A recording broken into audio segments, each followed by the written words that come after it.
ସକାଳୁ ଲାଗିଯିବ ସେ ମାନେ ଆଜି ଆମେ ଗୋଟେ ଆକ୍ଟିଭିଟି କରିବା ହେଲା କଣ ଆକ୍ଟିଭିଟି କରିବେ କହିଲେ ନା ଲାଗିବ ସମସ୍ତେ ଆମେ ଗଣେଶ ପୂଜା ପାଳନ କରୁଛେ ପିଲାମାନେ ଏବେ ଆମର ଗଣେଶ ପୂଜା ଯାଇଥିଲେ ଯାଇନି ଏବେ ଗଣେଶ ପୂଜା ସମସ୍ତଙ୍କ ଯାଇଛି କି ତାହେଲେ ପିଲାମାନେ ଗଣେଶ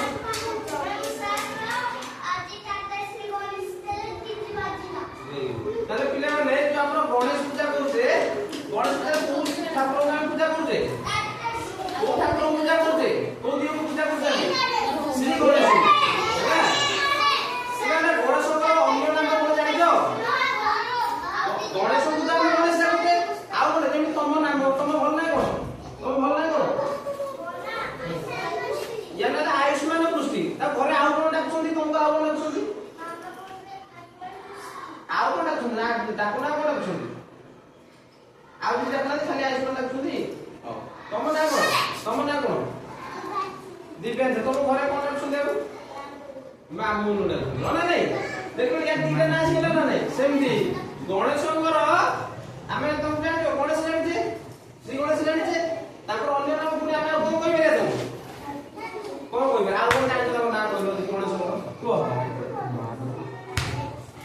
ଗଜାନନ ବି ତାଙ୍କୁ କୁହାଯାଏ କଣ କୁହାଯାଏ ଗଜାନନ ହେଲା ଆଉ କଣ ତାଙ୍କୁ କୁହାଯାଏ ଏକ ଦନ୍ତ ବି ମଧ୍ୟ ତାଙ୍କୁ କୁହାଯାଏ କଣ କୁହାଯାଏ ଏକ ଦନ୍ତ ତାଙ୍କ ଦେଖିଲେ ଗୋଟା ଗୋଟା ଦାନ୍ତ ଭାଙ୍ଗି ଯାଇଛି ଚାକିରି କରୁଛି ଜବୁଲା ମାନୁସି ପଇସା ପତ୍ର ଥିବା ଦରକାର ନା ତୋ ପାଖରେ ହଉ ତା ପାଖରେ ହଉ ମୋ ପାଖରେ ହଉ କିଛି ନାହିଁ 8 24 240 ଟଙ୍କା ଦୋସା ତ ପିଲାମାନେ ଦେଖିବା ଆମର ଯୋଉ ଗଣେଶ ପୂଜା ହଉଛି କଣ ପାଇଁ କରାହଉଛି ଜାଣିଛ ତମେ କିଏ ଜାଣିଛି ୟାର ଶୁଣ ଦେଖ ହଁ ଗଣେଶ ପୂଜା କଣ ପାଇଁ ପାଳନ କରାଯାଏ କି କହିପାରିବ କିଏ କହିପାରିବ କହିଲ ତମେ କୁହ କଣ ପାଇଁ ଆମେ ଗଣେଶ ପୂଜା ପାଳନ କରୁଛେ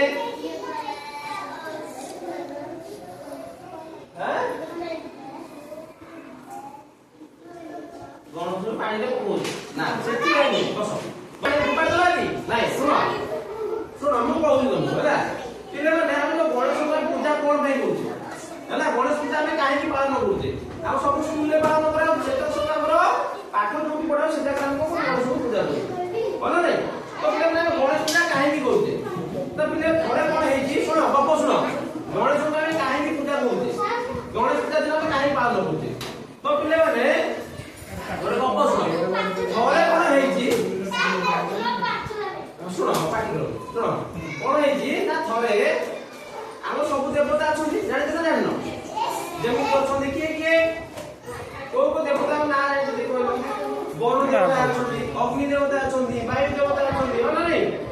ତାପରେ ଆମର ଏଇ ସେ ନିଜେ ବାଟ ନ ପାଇବାରୁ ସେ କାହା ପାଖକୁ ଗଲେ ନା ଭଗବାନ ଶିବଙ୍କ ପାଖକୁ ଗଲେ କାହା ପାଖକୁ ଗଲେ ଶିବଙ୍କ ପାଖକୁ ଗଲେ ହେଲା ଶିବଙ୍କ ପାଖକୁ ଯାଇ ତାଙ୍କ ପ୍ରୋବ୍ଲେମଟା ଅବା ଅସୁବିଧା ତାଙ୍କର କହିଲେ ଆମର ଏୟା ପ୍ରୋବ୍ଲେମ ହେଇଛି ତାର ସମାଧାନ କିଛି ଦିଅନ୍ତୁ ହେଲା